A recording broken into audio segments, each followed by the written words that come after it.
अभी भी वक्त है, बता दे अपने देश का राज, वरना अंजाम बहुत बुरा होगा। बता अपने मुल्क का राज। लगता है तू ऐसे नहीं मानेगा। तेरे लिए एक तोहफा है, खुशखबरी है। तेरे बीवी बच्चे हमारे कब्जे में हैं। ओए, हटाओ इसके मुंह से पट्टी। पापा, पापा हमें बचा ले पापा। सिर्फ 3 तक गिनती गिनूंगा, सिर्फ 3 तक।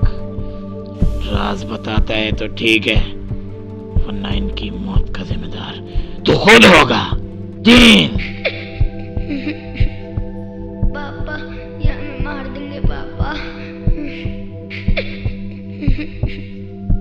2।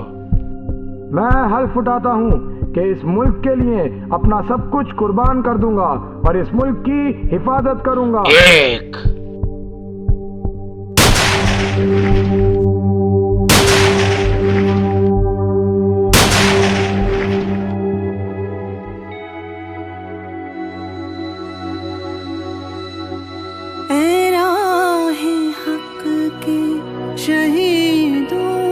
वफा की तस्वीरों, तुम्हें वतन की हवाएं